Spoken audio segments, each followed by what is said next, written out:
બીજેપીની અંદર બહુ સારું એવું પદ મળ્યું છે. ગુજરાત રાજ્યના ઉપાધ્યક્ષ તરીકેની નિમણૂક કરવામાં આવી છે.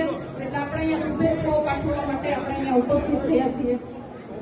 પરંતુ હું રમેશભાઈ ધડુકને સન્માનની સાથે એક જવાબદારી આપવા માંગુ છું અને આપ સૌની સાથે આ વાત શેર પણ કરવા માંગુ છું. રમેશભાઈ, પહેલા તો તમે જયારે ભારતીય જનતા પાર્ટીની અંદર અત્યાર સુધીની જે જવાબદારી નિભાવી હતી એની અંદર ગોંડલની અંદર સંગઠનમાં હોદ્દા આપવાથી લઈને ટિકિટ વહેંચણી સુધીની તમામ કામગીરી તમે કરી છે, ખૂબ સારી રીતે કરી છે.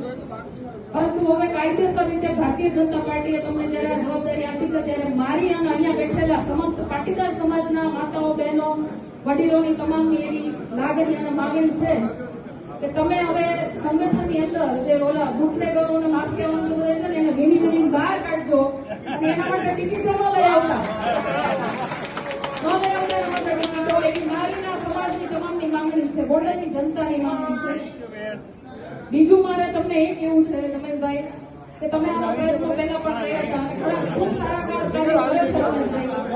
લોકોને કહેવાય ને માતાઓ બહેનોને કથાનું રસપાન કરાવવું, ફ્રીમાં તમે તદ્દન આમ કહેવાય તદ્દન ફ્રીમાં તમે લોકોને લઈ જાઓ છો, કઈ યાત્રાઓ કરાવવા માટે ખૂબ જ સારા કામ કરો છો.